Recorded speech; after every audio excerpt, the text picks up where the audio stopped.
Religi.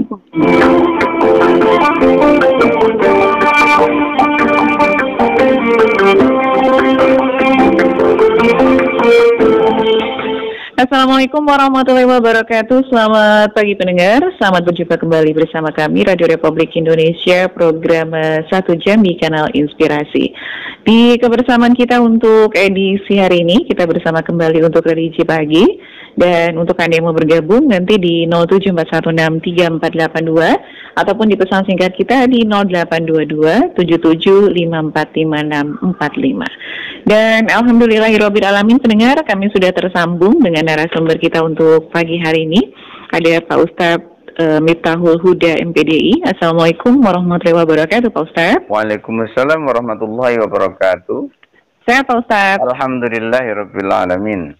Alhamdulillahirabbil alamin. Baik Pak Ustadz, di kebersamaan kita untuk edisi hari ini, kita akan menghadirkan satu topik, yaitu kriteria anak menurut Al-Quran dan Hadis, ya Pak Ustadz? Iya. Oke, baik pendengar kaum muslimin, sebelum Anda bergabung bersama kami di 074163482 atau yang ingin berkirim pesan singkat di 082277545645, kita akan mendengarkan dulu paparan singkat dari narasumber kita untuk religi pagi hari ini. Ada Pak Ustadz Miftahul Huda MPDI. Silakan Pak Ustadz. Assalamualaikum warahmatullahi wabarakatuh. Waalaikumsalam warahmatullahi wabarakatuh. Innal hamdalillah wassalatu wassalamu ala Rasulillah wa ala alihi wa ashabihi wa mawalah, la haula wala quwata illa billah. Rabbi syrah li sadri wa yassir li amri wa hlul 'uqdatam min lisani yafqahu qawli. Pendengar RRI Pro 1 yang dirahmati Allah Subhanahu wa taala. Setiap manusia itu biasanya setelah menikah itu dikaruniai anak. Maka setiap orang itu sesungguhnya adalah anak. Berapapun usianya, dia itu adalah anak. Di mata orang tuanya, sebesar apapun dan setua apapun, dia adalah tetap anak. Kecil di hadapannya, karena memang dia adalah terlahir darinya.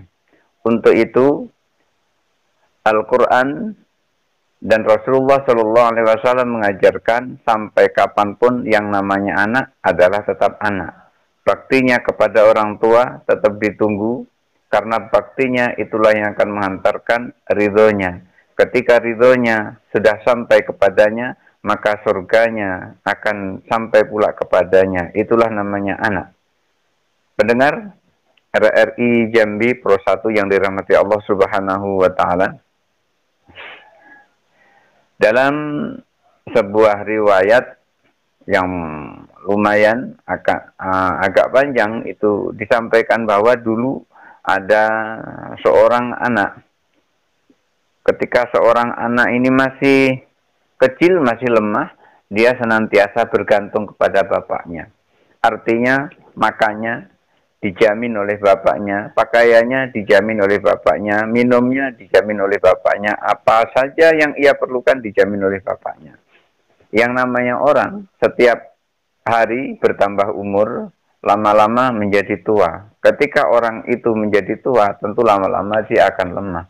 Ketika seseorang lemah, ya tentu aktivitasnya akan menurun. Ketika aktivitasnya menurun, tentu penghasilannya pun juga menurun.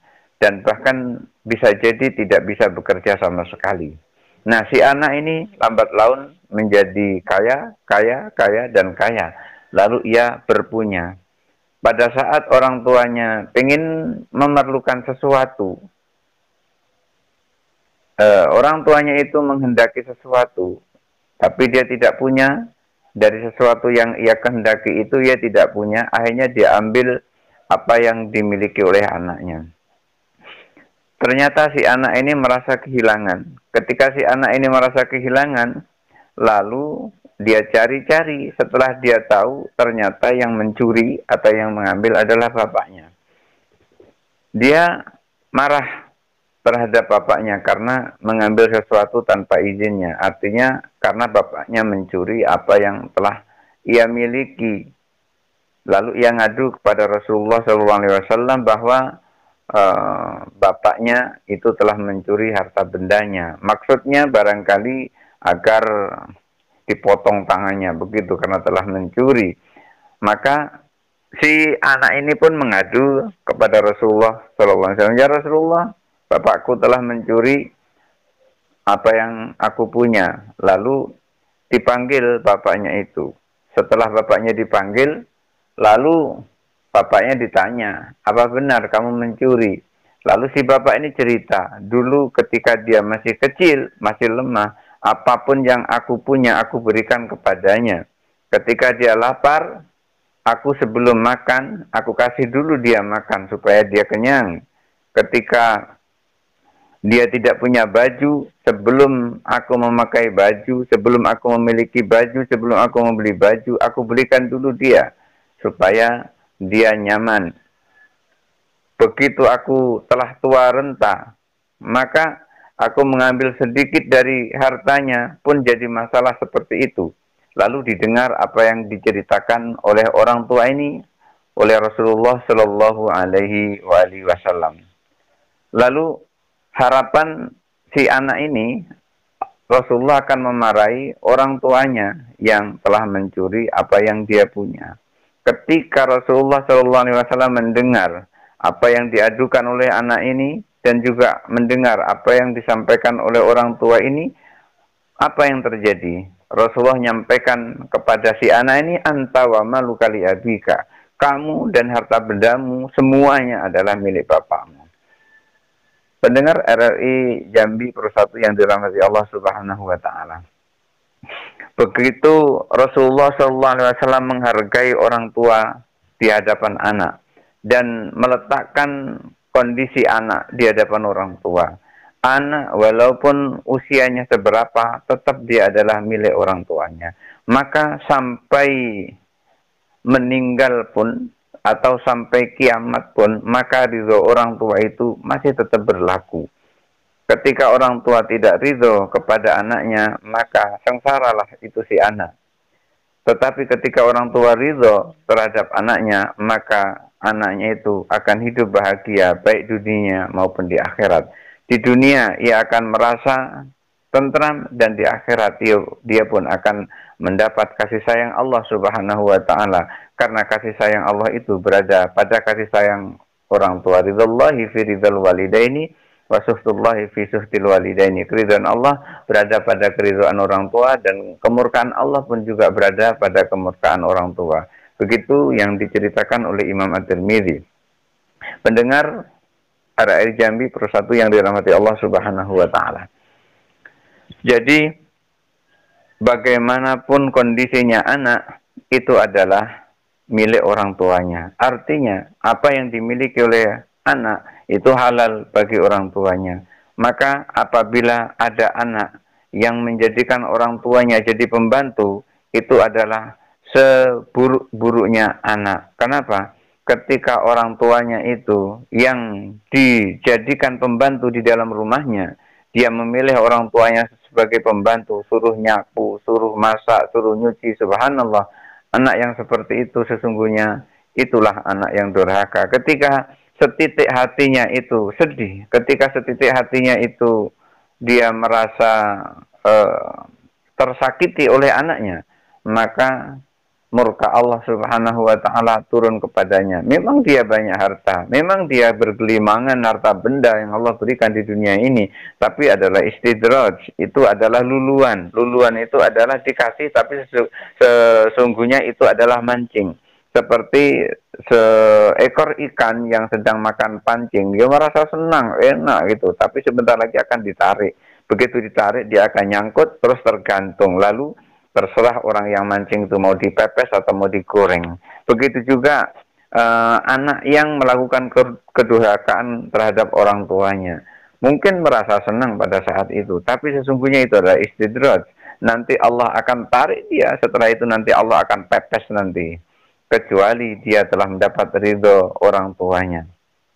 Ridho orang tua itu sangat penting. Walaupun kita ini sudah tua, tapi ridho orang tua itu sangat penting. Kenapa? Ridho orang tua adalah surganya Allah Subhanahu wa taala. Kenapa demikian? Karena ketika orang tua ridho kepada kita, maka Allah pun ridho kepada kita. Kalau Allah ridho kepada kita, maka tidak ada yang akan menyulitkan kita, tidak akan ada yang menyusahkan kita.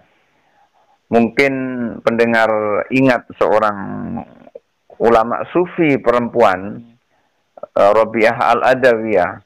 Dia melakukan apapun itu bukan karena minta pahala dari Allah. Yang dipinta hanya ridho Allah Subhanahu wa Ta'ala. Suatu ketika Rabi'ah Al-Adawiyah itu munajat kepada Allah Subhanahu wa Ta'ala, ya Allah, andaikan puasaku ini karena takut kepada nerakamu, masukkan aku ke dalam nerakamu itu. Dan andaikan aku ini sholat karena pengen surgamu, tutup surgamu dan berikan kepada orang lain. Tetapi andaikan aku melakukan sholat ini karena cinta kepadamu, maka jangan sesekali engkau berpaling kepadaku. Artinya apa? Artinya ridho Allah, cintanya Allah itu sangat didambakan oleh seorang perempuan sufi bernama Rabi'ah Al-Adawiyah. Jadi ridho Allah itu berada pada keridhaan orang tua. Manakala orang tua ridho, artinya Allah pun ridho. Maka sesungguhnya untuk mencari rahmat atau mencari ridho dari Allah Subhanahu wa Ta'ala itu tidak susah.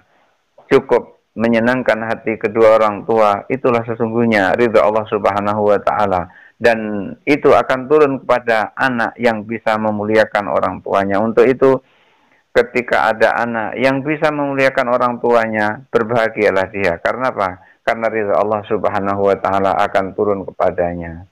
Maka sangat sedih sekali mendengar ketika ada seseorang atau ada berita beberapa waktu yang lalu, ada anak pengen memenjarakan orang tuanya gara-gara sebuah sepeda motor. Itu anak yang Masya Allah, di hadapan Allah itu sangat hina, dan di hadapan Allah itu adalah keraknya neraka.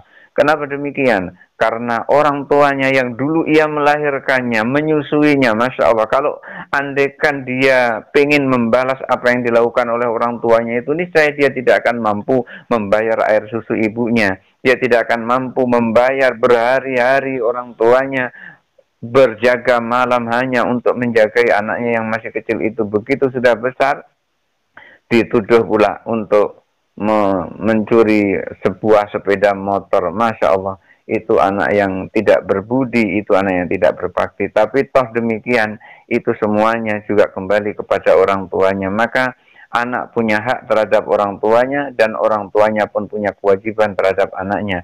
Setelah kewajiban orang tua terhadap anaknya dilaksanakan, tetapi anak masih juga durhaka kepada orang tuanya, maka posisi yang seperti itu yang bertanggung jawab penuh adalah orang tuanya. Tetapi posisi yang bertanggung jawab ketika anak durhaka setelah orang tuanya melaksanakan seluruh kewajibannya, maka itu adalah posisi tanggung jawabnya adalah pada si anak. Tetapi ketika orang tua tidak melaksanakan kewajibannya untuk mengenalkan Allah Subhanahu wa Ta'ala, maka kedua-duanya mendapat murka dari Allah Subhanahu wa Ta'ala. Mudah-mudahan ada manfaatnya. Saya kembalikan kepada Mbak Nana. Terima kasih untuk ilmunya di pagi hari ini Pak Ustadz. Dan silakan untuk Anda pendengar yang mau bergabung di 074163482. Assalamualaikum. Waalaikumsalam warahmatullahi wabarakatuh. Dari siapa Bapak, di mana? Dengan Acu Amin di Kampar Riau. Sehat. Nggak kurang sedikit nih, kita meriang-meriang. Oh, agak meriang-meriang. Semoga cepat sehat ya. Mudah-mudahan lah. Oke, silakan Uju. Assalamualaikum Ustaz. Waalaikumsalam warahmatullahi wabarakatuh. Ada 3 orang cucu di rumah ini Ustaz. Iya. Ya, jadi kalau emaknya ngajar di sekolah, ayahnya juga ada pekerjaan yang dilakukannya. Nah, mereka ingin mengambil pembantu untuk memelihara cucu kami ini di rumah. Kami rasanya ya enggak kepengen juga. Ya biarlah kami aja lah yang memelihara cucu kami. Cuman 3 orang, cuman kami berdua ini. Ya insya Allah lah, karena enggak kemana-mana kami sanggup lah. Jadi yang semacam ini ya, orang tuanya tadi bersikeras juga nak mengambil pembantu. Ya kami ya terserah, kalau kami sanggup ya, kalau kalian nak ngambil pembantu juga ya silakan. Nah yang saya tanyakan, mana yang lebih baik ya? Kami yang memeliharanya, mereka itu takut karena berdosanya. ataupun berdosanya itu. Jadi yang mana yang harus dituruti oleh anak saya ini, ya terhadap tentang cucu saya ini. Makasih Ustaz, mohon maaf. Assalamualaikum warahmatullahi wabarakatuh. Waalaikumsalam warahmatullahi wabarakatuh. Silakan Pak Ustadz. Iya, Bapak dari Kampar Riau. Cuman saya ingatkan ketika ditanya apa kabar, jawablah dengan 3 kali sebut Alhamdulillah, Alhamdulillah, Alhamdulillah. Insya Allah dengan menjawab seperti itu, Allah akan jadikan kita seperti yang kita inginkan. Artinya kita nanti akan sehat. Jangan sampai menyebutkan aku sakit, aku bagaimana. Tapi sebutkan Alhamdulillah, Alhamdulillah, Alhamdulillah sebanyak 3 kali. Insya Allah akan menjadikan kondisi kita lebih baik dengan izin Allah Subhanahu wa Ta'ala. Selanjutnya saya mau jawab apa yang ditanyakan oleh Bapak yang dari Kampar Riau. Bapak siapa tadi, Bu? Ucu Amin. Oh, Ucu Amin. Ucu Amin, Mbak Nana tadi ya. Iya. Jadi Ucu Amin, Bapak Ucu Amin, yang paling bagus itu sudah diambil oleh keputusannya oleh anak Bapak itu tadi.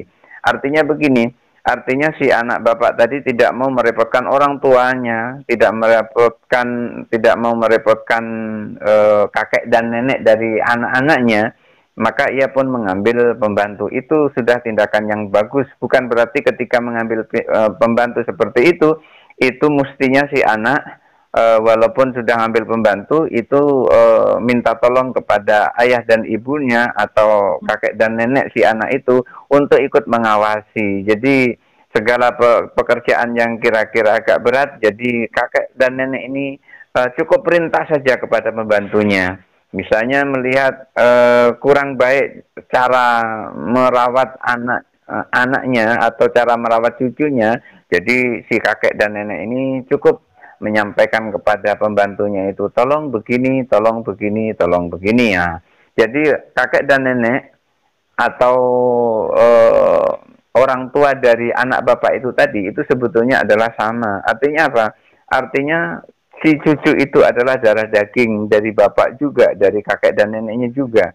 Maka ia pun ada hak di situ. Artinya ketika si orang tua tadi meninggalkan anaknya, maka yang lebih bagus adalah pengawasan di bawah orang tuanya. Artinya di bawah kakek dan nenek si cucu ini ketika orang tuanya tidak ada di rumah. Lalu di situ ada pembantu, maka kakek dan nenek dari cucu-cucu ini bisa memerintahkan si pembantu itu untuk begini dan begitu. Jadi fungsinya itu lebih bagus ketika mengambil pembantu. Kenapa demikian? Karena Bapak nanti ketika pengen sholat duha tidak bisa sholat duha dengan tenang. Ketika pengen ngaji bisa ngaji dengan tenang. Tinggal cukup memerintahkan pembantunya tadi yang mengurusi anak-anaknya. Jadi bagus Bapak telah mendidik anak Bapak itu mengerti bagaimana apa yang harus dia lakukan terhadap orang tuanya. Dulu si orang tua telah susah mengurusinya, masa pula cucunya pula ganti dia yang mengurusinya, masih mensibukkannya. Untuk itu dia mengerti yang seperti itu. Maka bukan berarti anak Bapak menjauhkan cucu-cucu Bapak dari Bapak, tetapi sesungguhnya anak Bapak itu tidak ingin menyusahkan Bapak, sehingga ketika Bapak ingin beribadah kepada Allah, lepas begitu saja si anak ada yang menjaganya, si cucu itu ada yang menjaganya. Demikian Bapak Ucu dari Kampar Riau. Baik, terima kasih Pak Ustadz. Masih kami nantikan untuk Anda di 0741634482 atau di pesan singkat kita di 082277545645. Assalamualaikum. Waalaikumsalam warahmatullahi wabarakatuh. Sehat Bu Is? Ini Mama Zaki. Oh, Mama Zaki. Oke, sehat. Alhamdulillah sehat. Iya, silakan. Mama Zaki. Tapi saya nanya masalah korban ini ya. Oke, nggak apa-apa. Insya Allah Pak Ustadz bisa jawab. Iya. Assalamualaikum Pak Ustadz. Waalaikumsalam warahmatullahi wabarakatuh. Gini Pak Ustadz, ketika seorang janda dan anak yatim mampu berkorban walaupun secara berjamaah, tapi anggaplah yang saya ini tinggal di lingkungan 1, tapi saya ikut korban di lingkungan 2. Ketika saya dan anak saya mampu ikut korban secara berjamaah di lingkungan yang 1 ini, hak anak saya sebagai penerima daging kurban otomatis dihilangkan. Nah, ketika ini sudah berjalan selama 2 tahun, kebetulan ada orang yang mengerti tentang agama datang ke saya dan bertanya kenapa saya korban di lingkungan 2 sementara sampean langsung dihilangkan haknya di lingkungan 1 gitu. Waktu itu saya cuma menjawab karena saya di lingkungan 1 tidak mampu mengikuti dan kebetulan waktu itu di lingkungan 1 belum ada secara berjamaah. Ibu tinggal di lingkungan mana? Ya, saya tinggal di Madiangin Dalam. Saya tinggal di RT yang saya tinggal di RT 7. Tapi saya ikut korban berjamaah di desa sebelah gitu karena saya mampunya di sana. Nah, secara otomatis selama 2 tahun ini hak anak saya yang katanya yatim itu langsung dihilangkan sama di lingkungan saya tinggal. Ketika ada orang yang ngerti agama tanya ke saya nggak bisa jawab kenapa saya dihilangkan gitu kan. Saya pikir ya udah saya nggak apa-apa, namanya dulu rezeki saya bilang gitu kan. Tapi ini tetap jadi perdebatan antara orang yang guru ngaji saya lah, anak saya gitu kan. Kenapa tiba-tiba gara-gara saya yang janda dan anak yatim saya ikut korban secara berjamaah kok tak di RT saya dihilangkan gitu. Nah, sebenarnya apakah ketika seorang janda dan anak yatim mau berkorban secara otomatis sebagai penerima korban dari lingkungannya atau memang hilang atau memang tidak berhak lagi? Itu aja Pak Ustadz, terima kasih. Assalamualaikum warahmatullahi wabarakatuh. Waalaikumsalam warahmatullahi wabarakatuh. Silakan Pak Ustadz. Iya, Ibu yang dari Mandiangin tadi ya? Iya, Mama Zaki. Mama Zaki yang dari Mandiangin. Orang berkorban itu bukan dia tidak janda atau dia janda. Orang berkorban itu adalah orang yang mampu.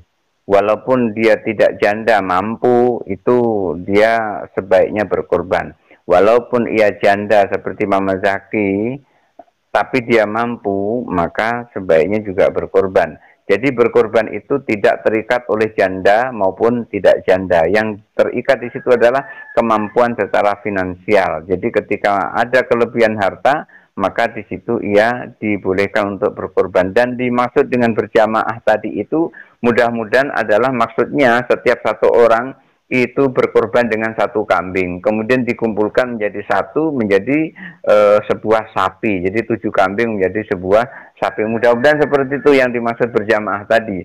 Karena korban itu nggak boleh, misalnya aku korban ayam, nggak boleh seperti itu. Atau aku korban kelinci, nggak boleh, karena kelinci bukan kriteria binatang yang untuk dikorbankan. Yang dikorbankan itu adalah kambing, sapi, onta, itu kriterianya. Atau yang semisal dengan itu, atau yang yang sejajar dengan itu namanya berkorban, sudah ditentukan oleh Rasulullah SAW. Lalu ketika orang berkorban itu, Ibu, supaya diperhatikan, si korban itu boleh juga mengambil dagingnya, maksimal adalah 1/3 dari jumlah dagingnya. Kalau dagingnya itu jumlahnya ada 90 kilo, maka orang yang berkorban itu boleh mengambil maksimal itu 30 kilo. Maka Ibu nggak usah khawatir ketika Ibu berkorban, ya ambil saja bagian Ibu yang 1/3 itu. Tapi tidak boleh lebih dari itu. Kalau kurang dari itu lebih bagus. Nanti kasihkan kepada anak Ibu itu tadi, anak. Jadi dikasihkan kepada si anak, kasihkan pada keluarga. Maka daging kurban itu sesungguhnya itu boleh diberikan kepada orang fakir miskin, boleh diberikan kepada orang yang susah, boleh diberikan dihadiahkan kepada orang kaya, boleh juga. Orang kaya itu boleh memperoleh daging kurban, tapi itu untuk hadiah. Maka daging kurban itu bisa disedekahkan dan bisa dihadiahkan. Dan yang berkurban itu bisa mengambil, tapi maksimal hanya 1/3 dari apa yang dia korbankan. Jadi begitu Ibu nggak usah merasa kecil hati. Cuman hanya saja yang namanya berkorban itu sebaiknya di lingkungan terdekat dulu. Kenapa kita berkorban di lingkungan terdekat? Karena kalau ada apa-apa, di lingkungan terdekat itulah yang akan membantu kita duluan. Bukan saudara kita yang jauh, tapi tetangga kita yang dekat itulah yang akan mengurusi kita, Pak. Ketika terjadi sesuatu, seumpama misalnya ada musibah, itu biasanya tetangga dekat dulu yang akan menolong, itu bukan orang jauh. Makanya dianjurkan ketika kita bersedekah atau kita mengeluarkan zakat itu adalah kepada lingkungan terdekat dulu. Kalau zakat itu biasanya ila akribaikum, kepada orang-orang atau kerabat-kerabat dekatnya dulu, baru kepada orang lain. Nah, jadi ketika ibu tadi melakukan kurban, kemudian anaknya tidak dapat bagian, itu sesungguhnya itu tidak masalah. Kenapa? Karena mungkin si anak itu dianggapnya oleh warga itu adalah orang-orang yang sudah mampu. Tetapi bukan berarti orang sudah mampu itu tidak boleh dapat daging kurban. Tetap boleh. Kenapa? Karena daging kurban itu dibagi 1 untuk orang yang berkorban, 2 untuk orang yang tidak mampu, 3 dihadiahkan kepada orang-orang yang mampu. Jadi ada 3 macam itu untuk daging korban itu sesungguhnya. Bukan hanya diberikan kepada orang-orang miskin saja, tetapi juga boleh dihadiahkan. Tapi tidak yang kalau ada orang kaya, ada orang miskin, sementara dagingnya tidak cukup, maka yang diutamakan adalah orang miskin. Kalau dagingnya cukup, maka si miskin pun dapat, si kaya pun juga dapat sebagai hadiah dari daging binatang kurban itu. Jadi begitu Ibu, supaya Ibu pahami, sebetulnya anak Ibu tidak dapat juga tidak masalah, karena Ibu memiliki 1/3 dari daging kurban yang Ibu lakukan, dan itu nanti Ibu bisa suplai. Misalnya dagingnya itu ada 10 kilo atau 9 kilo, masih ada 3 kilo. 3 kilo itu ibu 1 kilo dan anak 1 kilo, atau ibu 2 kilo, anak 1 kilo, itu juga nggak jadi masalah. Itu pun juga bisa. Jadi karena orang yang berkorban itu juga ada hak untuk mengambil daging kurbannya, mencicipi daging kurbannya, tapi tidak boleh lebih dari 1/3 dari daging yang dia korbankan. Begitu Ibu. Ya, terima kasih untuk Pak Ustadz. Masih kami nantikan untuk Anda. Assalamualaikum. Assalamualaikum Mbak Nana. Waalaikumsalam warahmatullahi wabarakatuh. Silakan. Oke, Assalamualaikum Pak Ustadz. Waalaikumsalam. Semangatnya pagi ini. Semangatnya Pak Ustadz pagi ini. Oke. Pak Ustadz, ini Pak Ustadz tahun Hijriah ini, jadi kita hijrah gitu. Alhamdulillah ada niat ini, kadang-kadang bolong-bolong sih melaksanakan tahajud Pak Ustadz. Iya. Tapi tidurnya kadang-kadang terlena sekali Pak Ustadz. Bangunnya jam 4 gitu. Jadi dekat-dekat dengan subuh. Iya. Yang ingin saya tanyakan itu ada batasan waktu tidak tuh, atau 10 menit, 15 menit sebelum subuh ada batasannya, atau memang sampai beduk atau gimana Pak untuk sholat tahajud? Terima kasih Mbak Nana, Pak Ustadz, sehat selalu. Assalamualaikum. Waalaikumsalam warahmatullahi wabarakatuh. Silakan Pak Ustadz. Iya, batasan untuk melakukan sholat tahajud itu tentu ada. Tidak mungkin tidak ada batasannya. Dan sholat tahajud itu sesungguhnya dilakukan adalah sesudah sholat isya. Kalau kita belum sholat isya, walaupun kita sudah tidur, itu tidak dikatakan sholat tahajud. Maka seseorang yang ingin sholat tahajud, ia harus melakukan sholat isya dulu. Lalu bagaimana ketika seseorang itu sudah sholat isya tapi belum tidur, lalu ia melakukan sholat malam? Dalam sebuah riwayat dikatakan orang yang melakukan 2 rakaat sesudah sholat isya, maka orang itu sudah dikatakan sholat malam. Sholat malam nih. Jadi orang yang melakukan sholat sunnah ba'diyatul isya 2 rakaat itu sudah dinilai oleh Allah sebagai orang yang melakukan sholat malam. Untuk itu ada perbedaan antara Abu Bakar dan Umar bin Khattab.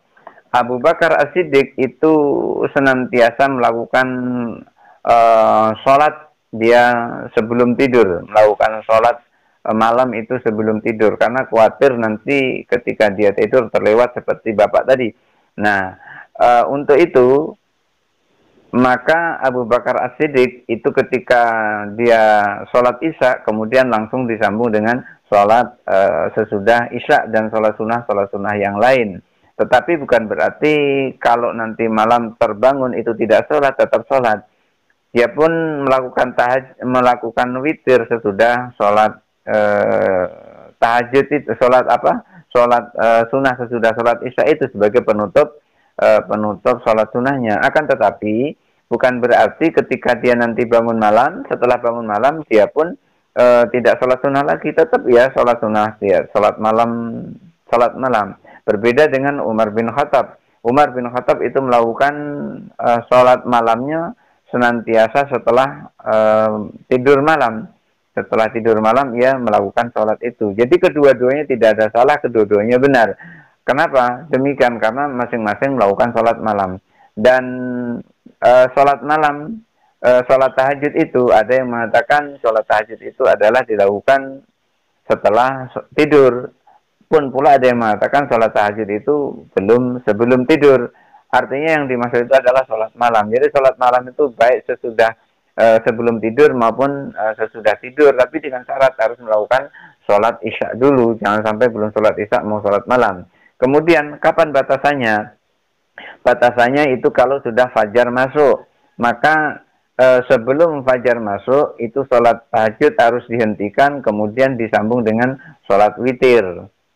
Ketika seseorang itu seperti Bapak tadi jam 4, kalau jam 4 itu sekarang kan subuhnya itu lewat 52 sekarang, jam 4 lewat 52, maka kalau jam 4 itu bangun, berarti masih banyak waktu untuk melakukan sholat tahajud, bisa sampai setengah jam melakukan sholat tahajud dari jam 4, taruhlah jam 4 itu baru bangun, ngambil air wudhu, buang hajat, ini itu, 5 menit atau 10 menit, berarti masih ada 20 menit melakukan sholat tahajud. Kemudian setelah itu barangkali bisa sampai lewat 40, berarti masih bisa 30 menit melakukan sholat malam atau sholat tahajud. Maka setelah jam 4 lewat 40 itu seyogyanya ditutup dengan witir. Kenapa? Karena itu sudah mendekati masuknya fajar atau masuknya sholat subuh. Jadi batasannya adalah ketika masuk sholat subuh. Maka ketika orang bangun malam kemudian melakukan sholat tahajud, maka dengan ukuran minimal 1 rakaat sholat witir, maka di situ sholat tahajudnya harus dihentikan kemudian dilanjutkan dengan witir. Maka witir itu bisa 1 rakaat, usalli sunnatal witri rakaatan mustaqbilal qiblati ada'anillahi ta'ala, bisa 3 rakaat. 3 rakaat ini 2 rakaat kemudian ditambah dengan 1 rakaat, pun pula bisa 5 rakaat, jadi 2 rakaat kemudian 1 rakaat. Jadi witir itu adalah sholat ganjil untuk menutup sholat-sholat sunnah sebelumnya. Untuk itu Bapak yang tadi terbangun di jam 4 pagi itu masih jauh, masih banyak kita berbuat melakukan sholat tahajud. Karena sholat tahajud itu bukan lamanya dan bukan jumlahnya. Sesungguhnya sholat tahajud itu adalah konsistennya. Walaupun cuma 5 menit, tapi konsisten itu jauh lebih baik daripada begitu bangun, kemudian terus sholat sampai 2,5 jam. Setelah itu 1 bulan, 3 bulan nggak pernah lagi. Maka yang paling bagus adalah konsistennya. Walaupun itu hanya sedikit waktunya, tapi rutin. Demikian kepada Bapak, saya kembalikan kepada Mbak Nana. Baik Pak Ustadz, kebersamaan kita untuk Klawiji pagi edisi hari ini harus kita tuntaskan. Silakan Pak Ustadz, mungkin ada yang mau disampaikan sebagai penutup jumpa kita. Pendengar RRI Jambi Persatu yang dirahmati Allah Subhanahu wa Ta'ala, anak adalah keturunan dari orang tuanya. Anak merupakan milik dari orang tuanya. Sampai kapanpun namanya anak, itu adalah punya orang tuanya. Untuk itu Rasulullah sampaikan apa yang dimiliki anak adalah itu milik orang tuanya. Maka seorang anak bagaimanapun dia, seberapapun tuanya di hadapan orang tuanya, dia adalah tetap anak. Maka ketika seorang anak bersandar ke bahu atau bersandar ke paha orang tuanya, bermanja-manja di situ, maka hati orang tua itu akan menjadi senang. Apalagi ada anak yang mau memeluk orang tuanya, mau mencium orang tuanya, itu jauh lebih menyenangkan orang tuanya. Ketika orang tuanya senang terhadap anak-anak yang seperti itu, maka ridhonya pun turun kepadanya. Ketika ridhonya turun kepadanya, maka ridho Allah pun juga turun kepadanya. Maka sesungguhnya surga Allah itu tidak sulit sekali untuk didapat apabila ia mampu meluluhkan hati orang tuanya, mampu mengambil hati orang tuanya. Dengan ridho Allah, orang tuanya bisa senang kepadanya. Dan dengan senangnya orang tua kepadanya, ridha Allah pun turun kepadanya.